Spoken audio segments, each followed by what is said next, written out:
आज हम लोग पढ़ेंगे रेडिएशन के बारे में। ये सब सुनकर आजकल के लोग और मैं भी ये सोचता था कि रेडिएशन बहुत बुरी चीज़ है, हमें इससे बच के रहना चाहिए। परंतु आज इस वीडियो से पहले आप ऐसा सोच सकते हैं, परंतु इस वीडियो के बाद नहीं। तो चलिए शुरू करते हैं। इस पूरे यूनिवर्स में जितनी भी चीज़ें आप सोच सकते हैं वो सब दो चीज़ों से बनी हुई हैं। पहला मैटर, जिसे आप और हम बचपन से ही पढ़ते आ रहे हैं, वहीं दूसरा रेडिएशन, जिसे हम आज पढ़ेंगे। तो चलिए अब देखते हैं कि मैटर और रेडिएशन में क्या अंतर है। तो चलिए हम लोग मैटर और रेडिएशन के बीच में डिफरेंशिएट करते हैं। मैटर एक ऐसी चीज़ है जिसके अंदर मास है और वॉल्यूम है, और जस्ट बिकॉज कि उसके पास मास है और वॉल्यूम है वो स्पेस को ऑक्यूपाई करती है। On the other hand radiation एक ऐसी चीज़ है जिसके पास ना ही मास है और वॉल्यूम है, बट एक चीज़ है जो कि मैटर और रेडिएशन में मिलती है, वो है एनर्जी। वहीं मैटर के पास जस्ट बिकॉज कि मास है और वॉल्यूम है वो ऑक्यूपाई करती है स्पेस को, वहीं रेडिएशन कोई स्पेस ऑक्यूपाई नहीं करते हैं क्योंकि उसके पास कोई मास और कोई वॉल्यूम नहीं होता है। अब चलिए एक सिंपल एक्टिविटी करते हैं जिससे हमें ये पता चल जाएगा कि मैटर के पास मास और वॉल्यूम है, वहीं रेडिएशन के पास नहीं है। चलिए आपको बता दूं, मैटर, यहाँ पे एक वॉल मैटर है, वॉल एक मैटर है। आप कहीं पढ़ रहे हो, उसके सामने वॉल होगी, ज़रूर होगी, सामने बगल अगल कहीं पे भी एक वॉल होगी। क्या आप अपने हाथों से अगर उसे छूते हैं तो क्या आप दूसरे एंड पर जाते हैं? नहीं, आप वहीं पे रुक जाते हैं। आप उसे ट्रेस पास नहीं कर सकते, आप उससे पार नहीं जा सकते, वहीं पे आप रुक जाएंगे क्योंकि उसके पास मास और वॉल्यूम है और वो स्पेस भी ऑक्यूपाई कर रहा है। वहीं ऑन दी अदर हैंड अगर आप रेडिएशन यानी एक सोर्स ऑफ लाइट, जी हाँ सही सुना आपने, लाइट भी एक रेडिएशन है का सोर्स है, तो लाइट भी रेडिएशन है वैसे।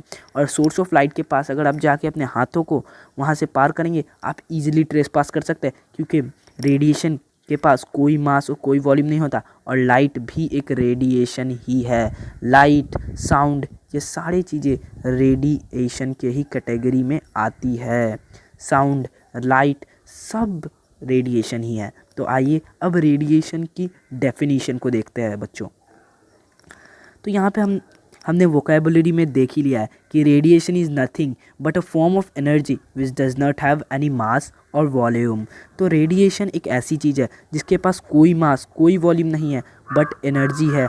ये आप ज़रूर लिख सकते हैं। वैसे मैं डिस्क्रिप्शन में इस पीपीटी का लिंक भी भेज दूंगा, आप वहाँ से इसे रिवाइज कर सकते हैं। तो चलिए अब हम लोग आ चुके हैं रेडिएशन के टाइप्स को देखने के लिए। रेडिएशन दो टाइप्स की होती है, पहला है मैकेनिकल रेडिएशन, वहीं दूसरा है इलेक्ट्रोमैग्नेटिक रेडिएशन। आप ज़रूर एक चीज़ मैं पूछना चाहूँगा, लाइट की डेफिनेशन आप लोग लाइट पढ़ते आ रहे हैं और सब लोग जानते होंगे, अधिकतर लोग जानते होंगे, light is an electromagnetic wave और we can say light is an electromagnetic radiation, जिससे इसका एग्जांपल बनता है लाइट। वहीं मैकेनिकल वेव या मैकेनिकल रेडिएशन है साउंड। ओके, अब चलिए इन दोनों के बीच में डिफ्रेंशिएट करते हैं।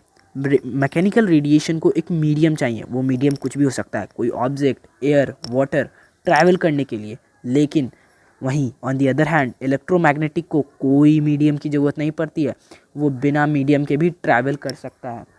बच्चों, जैसा हमने देखा कि मैकेनिकल रेडिएशन और इलेक्ट्रोमैग्नेटिक रेडिएशन में बहुत सारे डिफरेंसेस हैं, क्योंकि मैकेनिकल रेडिएशन को मीडियम की रिक्वायरमेंट है, वहीं इलेक्ट्रोमैग्नेटिक को कोई मीडियम की रिक्वायरमेंट नहीं है, वो बिना मीडियम के भी ट्रैवल कर सकता है। इसीलिए चलिए अब हम इसी फैक्ट को देखने के लिए और प्रूफ करने के लिए एक एनिमेशन वीडियो का सहारा लेते हैं, और एनिमेशन वीडियो से आप बिल्कुल क्लियर कट समझ जाएंगे।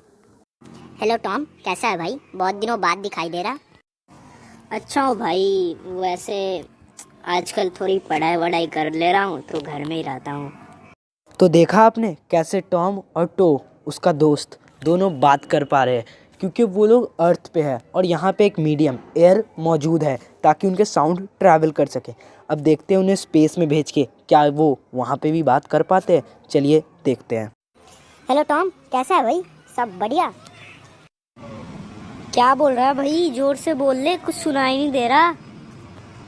अरे भाई जोर से बोल, जोर से, कुछ सुनाई नहीं दे रहा। क्या बोल रहा है भाई? तो देखा आपने, जब हमने टॉम और टो को स्पेस में भेजा तो वो बात ही नहीं कर पा रहे थे क्योंकि स्पेस में कोई मीडियम ही नहीं है। इससे ये पता चलता है कि स्पेस में कोई हम बात नहीं कर पाते। इसी वजह से जो एस्ट्रोनॉट्स होते हैं वो भी वॉकी टॉकी लेके जाते हैं ताकि स्पेस में कम्युनिकेट कर सके एक दूसरे से, क्योंकि स्पेस में मीडियम नहीं है, वहाँ वैक्यूम है। तो बच्चों, हमने ये तो देख लिया कि हम स्पेस में बात नहीं कर सकते क्योंकि स्पेस में वैक्यूम है और कोई मीडियम नहीं है। डैट्स वाई हम लोग स्पेस में बात नहीं कर सकते। लेकिन क्या स्पेस में लाइट ट्रैवल कर सकती है? बिल्कुल कर सकती है। जस्ट बिकॉज क्योंकि लाइट एक इलेक्ट्रोमैग्नेटिक रेडिएशन है और इसे कोई मीडियम की ज़रूरत नहीं है ट्रैवल करने के लिए, वो बिना मीडियम के भी ट्रैवल कर सकती है। इससे ये भी पता चल जाता है कि इलेक्ट्रोमैग्नेटिक रेडिएशंस बिना मीडियम की ट्रैवल करती है और लाइट भी उनमें से एक है। और इसी वजह से तो सन की रेज़, सन के बीम्स जो कहे, सन से जो लाइट निकलती है वो अर्थ तक पहुंचती है, जस्ट बिकॉज क्योंकि मीडियम की रिक्वायरमेंट नहीं है ट्रैवल करने के लिए, वैक्यूम में भी ट्रैवल कर सकता है। श्योर हूँ कि इस एनिमेशन वीडियो के बाद आप ज़रूर रेडिएशन को अच्छे से डिफ्रेंशिएट कर पा रहे होंगे और इस वीडियो के बाद आप रेडिएशन को भी समझ गए होंगे।